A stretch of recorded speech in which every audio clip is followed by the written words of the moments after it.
good or bad is it to be bootstrapped versus funded in this day and age? So we are one of the first manufacturers for ice cream cones. We were a offline first business. So how did Amazon kind of happen? You were like, what would be that dream number? And I said, महीने का 2-3 लाख हो जाएगा, तो I'll be very happy. Obviously, we are doing much more than that. Based on your 7-8 years of experience selling online and on Amazon, if you have to pick 2 or 3 challenges that you have faced. We got the return packet with a light bulb in it.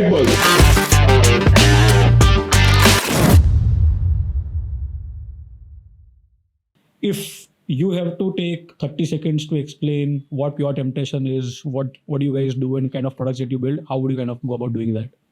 So Pure Temptation, we started off in 2009.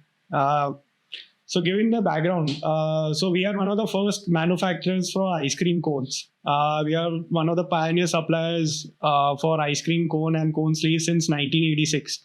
So India में जो पहला ice cream cone आया था, and the sleeve was supplied by us. Ice cream cone was brought by Vadilal and we supplied the sleeve to them.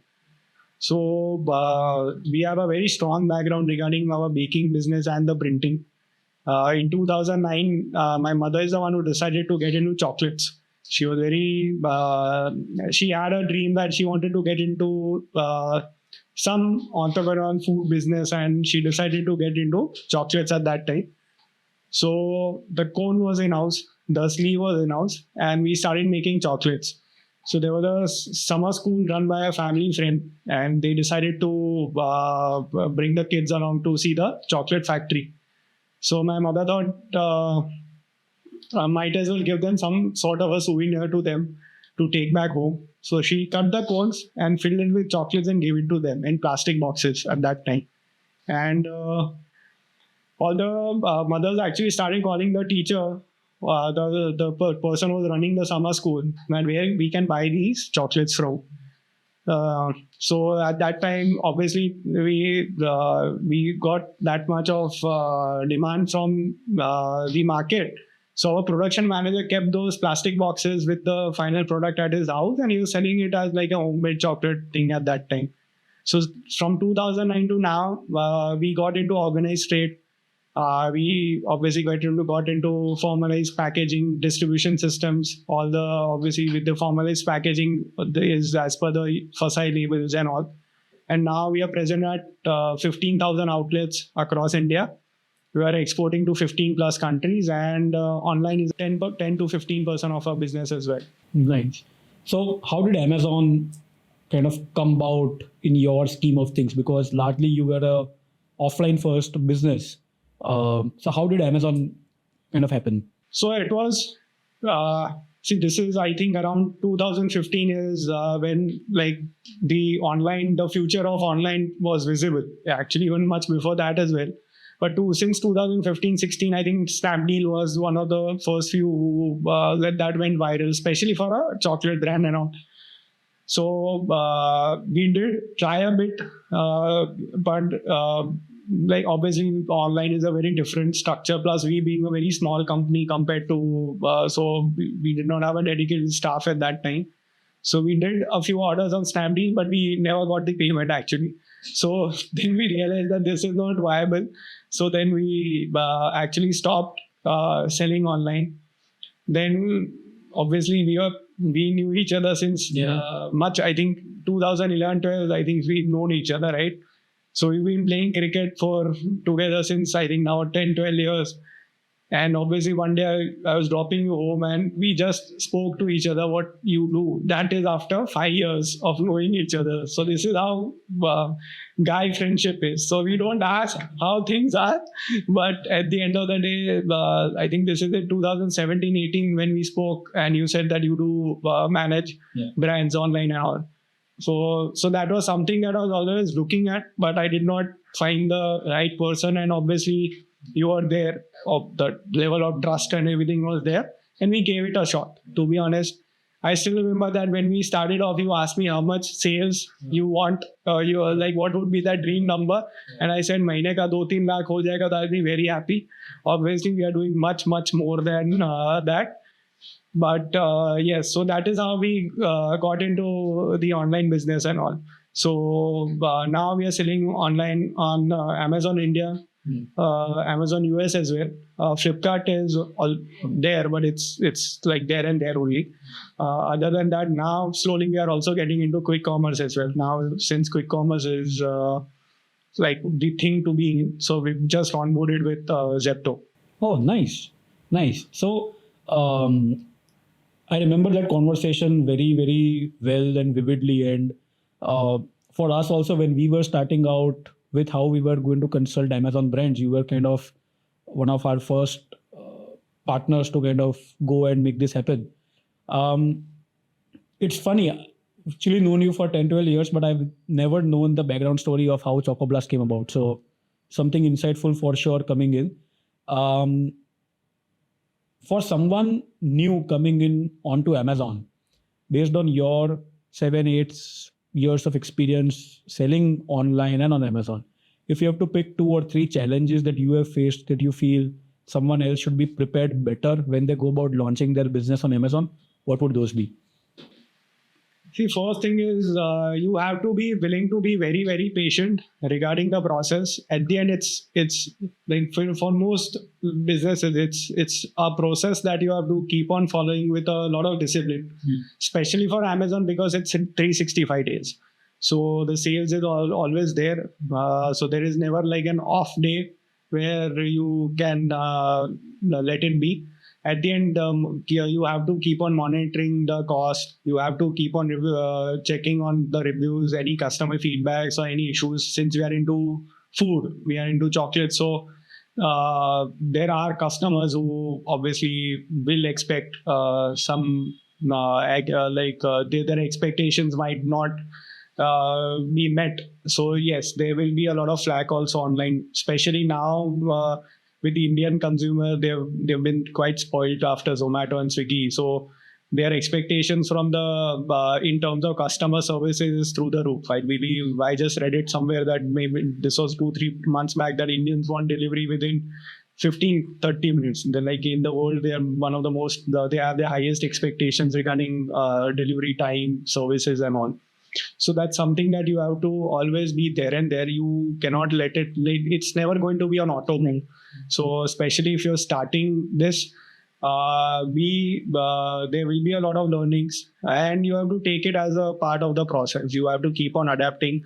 So it's not going to be कि आज आपने set कर दिया तो वो set रहेगा. It is going to be very dynamic process. And that's the growth story of every Indian business right now. India is at such a state that there's a lot of competition, there's a lot of opportunities, and there are dynamics which now keep changing. Like example, COVID came and a lot of things changed forever. So after that, the market started. Then a lot of inflationary trend came in. Now you expect every 3-4 years there will be ups and downs in the financial markets and all that as well. So that will obviously affect commodity market for us being in the food business. So I absolutely agree to your point. It's going to be dynamic. The reason why I asked you this question is there are a lot of people who feel online is glamorous. And I hate to break it to them. It's not as glamorous as it seems to be. And it has got to be real. It's just that people make it sound that it's extremely easy. Yes, it's lucrative, but it's not easy. It's easy to understand, but difficult to execute.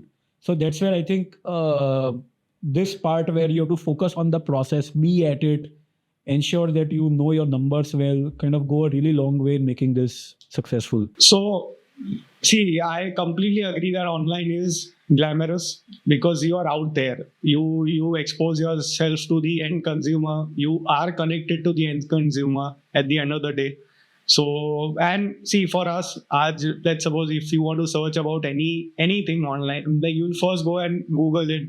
So, for a product, product डालते हो तो I think in the first listing, the first page only Amazon. If you're selling on Amazon, it will be there. So people are going to look at the reviews and all. So, see, it is creating a lot more awareness compared to like the traditional way of marketing that was there before. But in terms of let's say lucrative, I would not rate it that highly because it's a process and things keep on changing every few months. So you have to ensure that you have your hands on the wheel and you are there and there paying attention on what is going on, what is working for you, what is not working for you. So I still have a habit of like before going to sleep, I still check the numbers. What are the numbers for India, USA? What is any customer feedback which is there? So that is also a best form of learning for me as well. See, customers, your worst customer is going to give you the best learning. So most unhappy customer with you. So that has always been something that has like you get the hands-on feedback regarding what are their expectations and all. So that way, online gives you it bridges the gap between the end consumer and the brand. But this is you saying after being in this industry for 15 plus years of being in retail, whether it is offline or online. People nowadays, when they do a product in food or in some other category, they would want to make it an online first or a D2C first business. From that perspective, the reason why they go about doing that is because it looks very lucrative on the outside. And while I'm not saying it is or it is not to a certain degree, what we are trying to get at is um, first, how much time does it take for you as a seller to actually become profitable in this day and age? One. And second, there is a lot of ambiguity around the kind of fees that these marketplaces charge. So whether it is Amazon or Flipkart, um, yes, they have dedicated pages. They're trying to be transparent about their fee structures and referral fees and commissions and all sorts of things. But since you've been doing this for I think last 6-7 years, if you have to, in a very, very broad overview level, bifurcate what fees look like from an Amazon standpoint, how would you do that?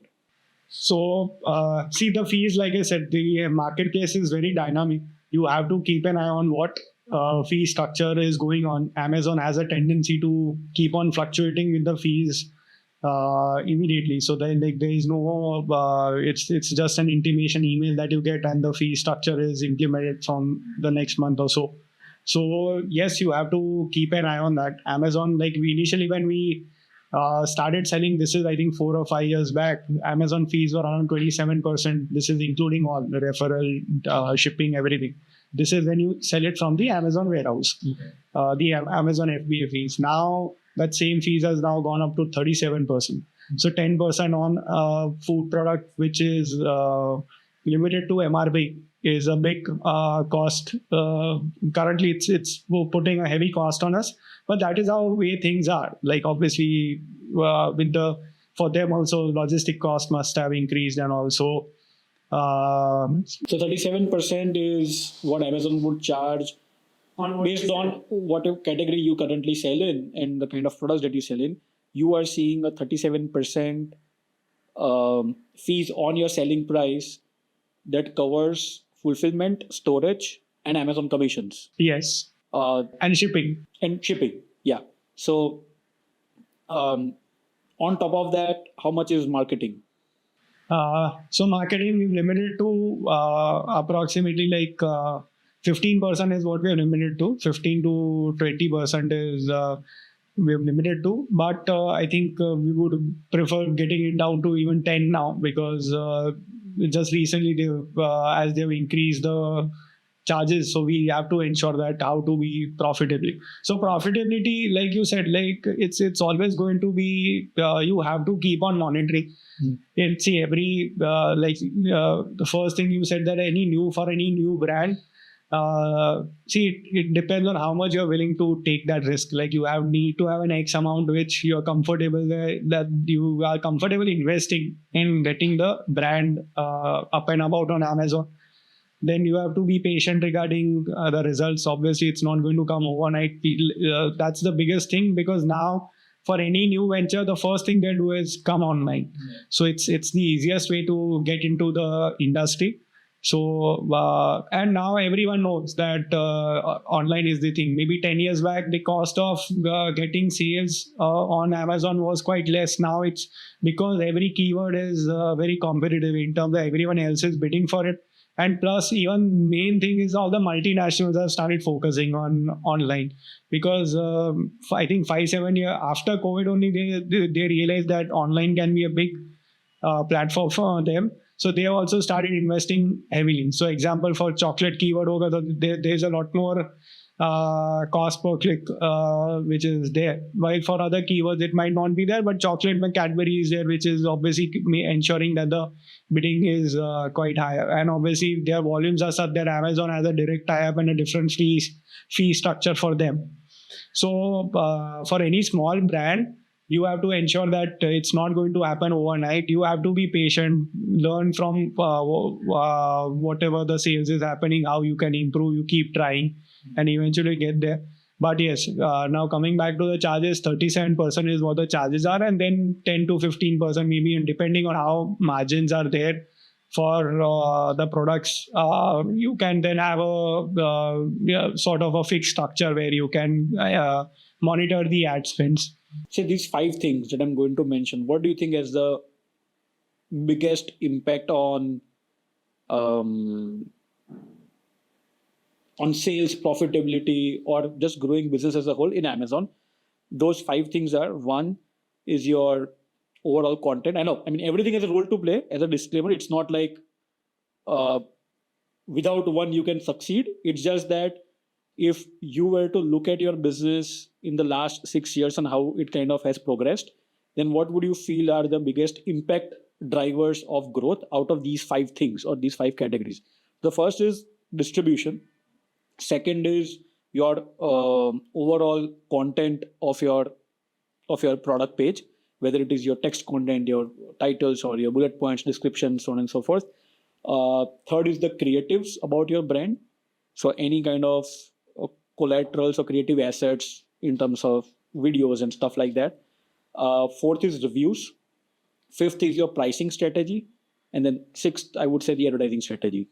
So I'll give you a very basic idea. See, for online, offline, it's the same thing. First time, the packaging matters. Second time, the product will matter. So eventually, how much repeat you get will be dependent on the quality of a product.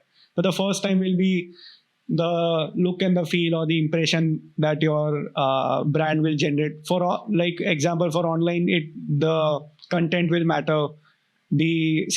Now the trend is that people take online buying decisions in 5 to 15 seconds, maximum 30 seconds. The decision is made. So you have to ensure that in that one limited time, you are able to get your message through to the potential buyer that I'm the right choice. So obviously the content in terms of how your brand is placed, how your packaging is there, and at the end of the day, whether like that product is appealing to the end customer, and once they order it, and if the quality is there, they are going to order it. Your repeat ratio will be there. So content is basically what you would for the first buy. For the first buyer, content is the biggest. So there are a lot of D2C brands who have they've made very strong content and they're excellent in terms of content, but then their product is not backing them well. So then eventually your reviews come into play. If reviews come into play, but it's just consumer feedback, right? So if your product is good, then you're going to get better feedback. Your ad spends are going to be high because the organic buying is. So what we always track is the organic buying. So that should go up, and the ad spends will be quite high for brands whose product is not that strong. So the first thing, that the product has to be extremely strong, and it has to appeal to the online consumer at the end of the day. So for example, for the biscuit industry, online is not even a major, it's a very, very small segment. Actually, even modern trade is also a very small segment for them. There's still 80% of the sales that happens through the kirana, the general trade. So it depends on what type of product you have and what type of product you're offering. So that is how you can, what is your target market? So that will matter the most. So I will just kind of differentiate a little in my opinion. As of today, what you're saying is absolutely correct for a brand that was say trying to scale up a few years back. But today, with how distribution is placed within Amazon, so I'll give you a very crude example. Say, for example, you are selling from Bombay, and there's someone who is trying to place an order from, say, Kolkata. Say they'll search for a term like chocolate. Now, if your products are not in a warehouse nearby to that city, your products won't even show up. So, originally, in an offline setup, what used to happen is, say for you also, if you are available across thousands of outlets in India, the reason behind going that wide is for that better reach to different sets of consumers across different cities. Now, say if instead of 15,000 you are available at say 1 lakh stores, then automatically your reach becomes better and then people are willing to try your product. uh, Unfortunately, in online it was not the case until very recently. With GST laws, it has become incredibly difficult to place your products across multiple zones in the country, and people don't understand, especially brands don't get it. Is if you don't place your products in the right places across the country, they are not going to be visible. If they are visible, then 100% they're going to have a chance to convert. So that's so GST has made things easier for businesses to get your product into other states. Yeah. So, but yes, the process of GST for other states, it's quite a long one. It takes a lot of time and all. But see, like I said, that's how like doing business in India is. You have to learn how to be patient at the end of the day. So things have improved. Like so, 10 years back, we were to send goods from Gujarat to other states.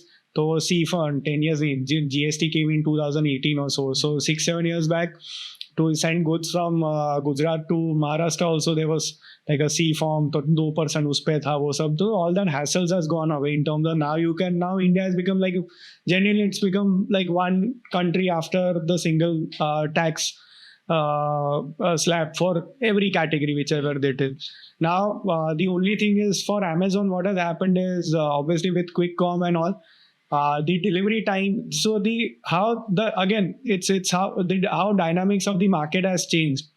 So for online now, the consumer wants the product within 1 or 2 days. They don't have patience to wait for 4-5 days, 6 days. And at the end of the day, see, even we order online, we also forget 6-7 days what we ordered. So this is how the market is.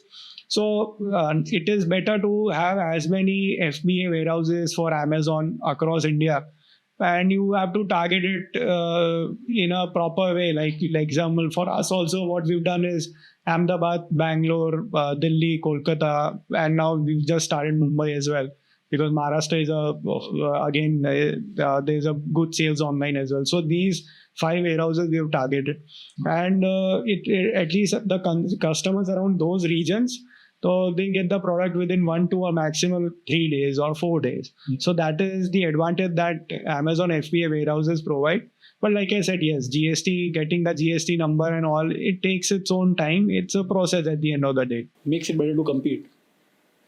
Because not everyone is going to be able to go through these barriers and kind of make their products visible across multiple warehouses. If you're able to do that, then you kind of have an edge over everyone else. See, eventually, India, the competition in India, it's on a very very different scale.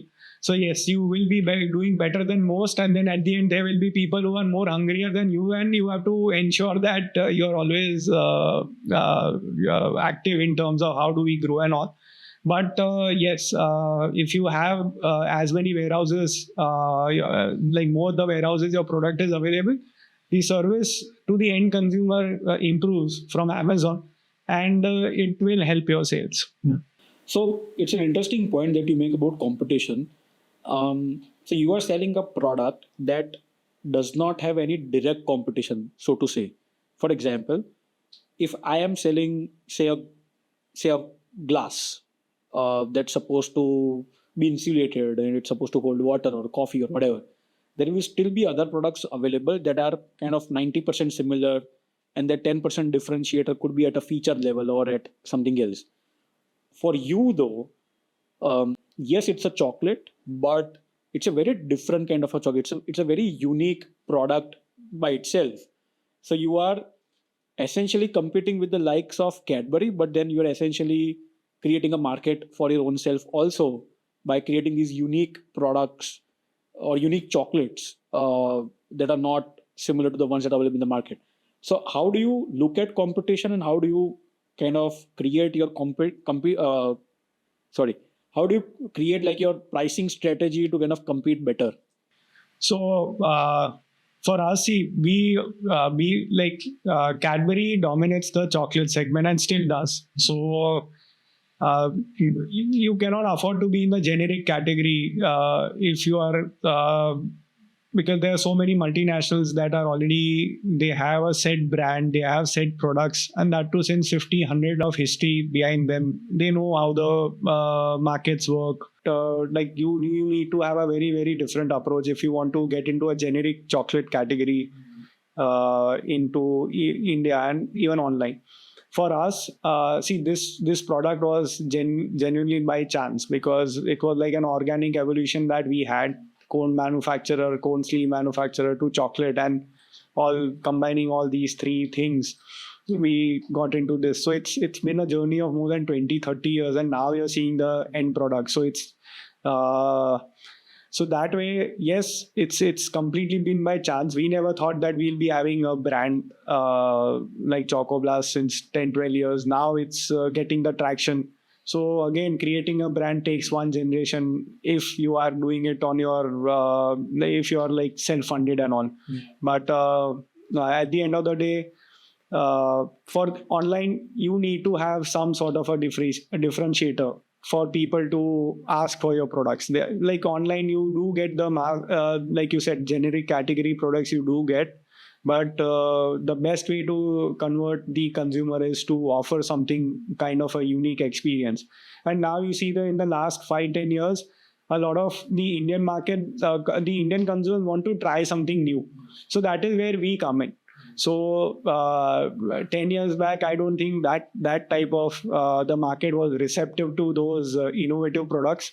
So like initially, you say that we offer a very unique product, but at the end of the day, we are compared directly. One side there was Cadbury, and the other side there was an ice cream cone that we are compared to.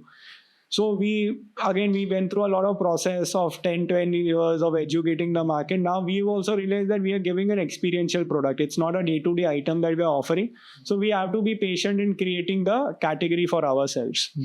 So it's actually funny because the team here every Diwali looks forward to getting Choco Blast products in the office, because it's just a lot of nostalgia when you, like you said, it's an experiential product. So there's a lot of nostalgia associated to having the last bit of an ice cream cone which is filled with chocolate, and you kind of do it. So in that sense, the uniqueness associated to the product has its advantages, but like you also said, there are also some disadvantages because you are compared directly to multiple categories. It's not just one category. And there is no set benchmark in terms of, so many times in offline distribution we speak that the consumer is not going to look at Choco Blast as a daily item, or maybe even in many cases, like for example, ice cream is also there. Now the categories become so big that in the summers like the volumes are huge. So it's just that we have to like every whatever you are passionate for, you have to accept it what the category is. So maybe 10 years back it was on a very nascent stage. Now this sort of a product is started gaining traction as well. But again, compared to the volumes that a generic category would do, you won't get it. But yes, at the end, see, it's something that we've been doing it since 20-30 years. And now with the final product in the last 10 years, we've come up. So we enjoy being into it. So that is what you, at the end, matters at the end of the day. So it brings me to a very interesting and a bit of a controversial topic. How good or bad is it to be bootstrapped versus funded by others in this day and age, and how do you kind of look at it? this is a segment which can have it's a very interesting question at the end of the day. See, for being bootstrapped, I would for any so since our goal is getting things straight for the new seller on Amazon, right? So for them, let's suppose if I was in their place, initially you need to be bootstrapped, you need to have the product perfect, you need to have a lot of how the operations are in terms of the product, getting the product, the structure in your company, the product operations and all the supply chains and all. You need to get that structured, being bootstrapped. See, funding is once you have the working model in place, which you know that you can scale it up, is when ideally you should go for funding, especially when you are making something. We are actually manufacturing something, so this is what is my understanding of the market. Yes, now like it is always a temptation to get into funding because obviously it gains a lot more traction. You see now even in the news, or you always read about companies raising funds. No one talks about profitability and all. So that is how the whole business environment in India has changed. It's basically now for businesses, it's growth. For if VCs come in, it's going to be growth at any cost. So that is, and eventually they are also correct from their way. They are investing money in 3 to 4, 5 years. They want to exit the company with a good return and all. So it's a so you need for that you need to have the working model in place, which is running well. And now, obviously, I think in the last 2-3 years, VCs have also learned that मतलब कोई भी valuation कोई ऐसे नहीं दे देता है जो maybe I think 5 years back थोड़ा था market में, वो भी अभी now that all that is also gone. So you really need to have a very good product at hand, and the funding comes in when you want to scale it up, you want to invest into marketing and all. But I still think that it's always you have to learn to take things step by step. For us, we've always been a very we've always been a family-owned business, so we've always focused on the traditional way of doing things. And sometimes even we also get that we know that we've got a good product at hand and we can scale it up and all, but then at the end of the day, to justify we need to have that control to scale. So at the end, you need to ensure, and even today we are learning a lot of things, even online and offline, both ways we are learning. And we are making mistakes within our own means, like how much we can absorb, and we are learning from it, and we are step by step growing the company. So it depends on how what the vision of the entrepreneur is, what sort of working model is they are more comfortable with. Yes, the funding one, you get a lot of traction in terms of I think it's more to do with freedom to experiment more, because your risk-taking ability goes a notch higher than if you're bootstrapped. Rather, I think it's the opposite way. So since if you have funds, you are obviously going to take more risk in terms, and those will be major risks. So that is why a lot of businesses do so who have raised funds, they have now slowly even some have even shut down as well. So at the end of the day, because they have a very limited timeline, in 3 to 5 years, they have committed a number that we'll grow this much and this is the market potential and all. So that pressure is onto them for them to grow at any cost. While for being bootstrapped, you will be very, very calculative regarding every step that you take.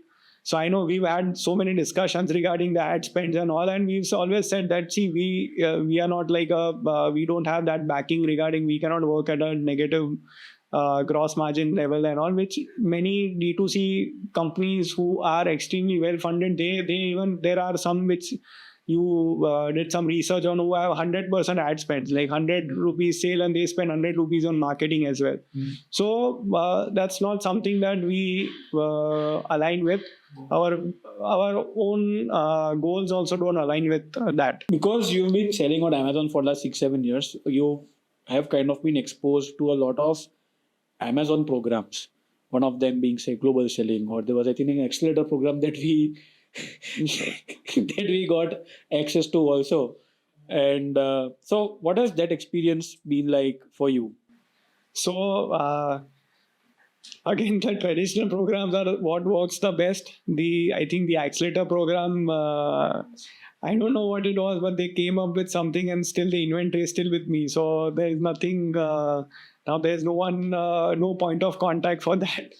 But yes, I think again, it's the traditional program that has worked well for us, and they see Amazon also. The account manager has a very important role as well, and the current account manager that we have is very hands-on. So that's something that we also enjoy as a brand, because they keep on guiding you, they keep on giving suggestions and all. So that's a good system that Amazon has in place. Regarding the global selling program, it was completely by chance that we came across. I think it took, they are the ones who actually took us to Amazon US. And it was a process of almost, I think, 1 year, because we had to get the labels, we had to register a few things for the Amazon US and all. I think it almost took, and yes, it took 1 year for us to also get the inventory connected. Yeah, I think it's more because in the food category, there are certain other regulations that you need to kind of be complied with in order to be. There was this DUNS number which you need to have. So again, that was, it took us maybe at that time 3, 4, 5 months to get that number and all. So they were obviously happy to give it us on paid basis, but then someone in the industry told us that that's actually a free, they would give it for free if you wait for a few months. So we decided to wait for that much time. So regarding the global selling program, yes, we did start selling on Amazon US. But again, in terms of how the working models are set, the traditional way of selling is still the best way to grow your business on Amazon. So especially focusing on the Indian market. See, for us, why we've not experimented much with the global selling program is because it's a food product. So every country has so much of restrictions. The labels have to be met. So those things you have to be very, very particular about it. And there is no cost of you cannot afford to make errors on that, because then eventually it's going to come back to you, as you are the liable company if anything goes wrong on Amazon. So for us in the food business, we've been very careful regarding getting into other Amazon regions as well. But yes, Amazon US, we are selling since 2-3 years, and once the inventory is connected, it becomes easy. But yes, I think we also had a lot of issues regarding connecting the inventories on Amazon US and all, which are now, so they do have their own programs on getting the inventories connected to the warehouse there. But it is a different ball game altogether. So you have to treat everything separately and keep on monitoring each program separately. So like you said, the accelerator program was something which came in. We were very excited for that. And by I think 2 or 3 months, it was completely dead. So, and then there's no point of contact for that program. So these things are bound to happen. Like how even for offline also, there will be some things that work, some things that won't work. The same thing will be for online as well. Fair. So there is a lot of stigma around people trying to do certain kind of things online. One of them is, again, there are certain stories that just blow up, and stories like someone returned a product with stones. Someone someone ordered an iPhone and then it was returned and it had kind of something else in it. Has anything like that ever happened with you in your career? Any funny incidents where at one point in time you feel frustrated because obviously your product has been mismanaged, but then there are points in where you feel like, yeah, Indian consumer is just very different to kind of cater. I mean, difficult to cater to. So these things do happen. Like we've also got stuff. We had a light bulb instead of the product that we sent. We got the return packet with a light bulb. Light bulb. Yeah, light bulb was there. So there has been like I think now because of the systems that we have in place, we need to keep on escalating those things properly to Amazon, and they if you give the data properly, you get the they do reimburse the any extra charges that are levied onto the brand. But yes, these things still do happen. But now, obviously, even they have also. So now, if I look at the percentage that was happening before and now, it's reduced quite a bit. So so it's just that you need to escalate these things on time. Like I said, Amazon, you have to be hands-on through and through. So it's not something that आप छोड़ दो तो अपने आप हो जाएगा, वो नहीं होने वाला है. Because Amazon also has a window के 2 या 3 महीने में आपने नहीं उसको if you have not escalated that within a certain time frame, then they will also not look at it. So those mistakes also we made. So yeah, because of lack of coordination within our own team, these things we didn't miss out initially. And see, that is the cost of learning of getting a brand online. So now, after obviously 4-5 years, we understand well how the online market works. So then it's something that now it's in place. Cool. So final thoughts. Let's kind of summarize the entire conversation that we have had into a few things. So say, for example, if there is a seller who is selling say 5 lakh rupees worth of products every month on Amazon and aspires to kind of scale this to say 50 lakh rupees per month. In your experience of selling on Amazon, if there are 2, 3 or 5 things that they need to do, how would you kind of summarize those at a very high level? See, first, it is good to be aspirational in terms of 5 say 50 karna and all that. You have to be patient. There's no other way. Yeah. Until and unless you have something which is so trendy that it becomes viral overnight, and then it's a different story. Other than, but that's like I think 1,000. They say one product might be something like that. Most other products, it will be part of the process that you have to focus on. You have to get your inventories connected. So for us now, we are at 5-6 FBA warehouse across India. So you have to ensure that the inventories are maintained. Then the service to the end consumer is there. The content is there. The product quality is maintained.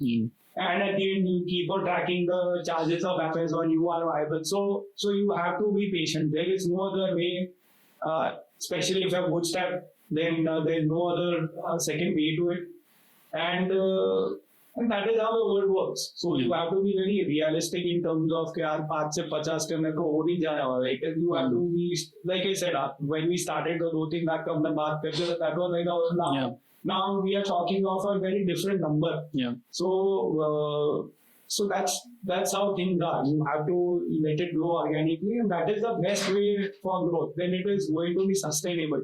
So for us, yes, it took us 4-5 years, but now we have a base which we know it won't come down. So that is what is going to matter. Perfect. Thank you so much, Rushikesh. I appreciate the conversation. I think we'll probably end it here, and maybe in some time again we meet and we talk about what else we have been doing or what else Pure Temptation has been doing to disrupt the category. And yeah, thank you so much. Same here. Enjoy talking to me.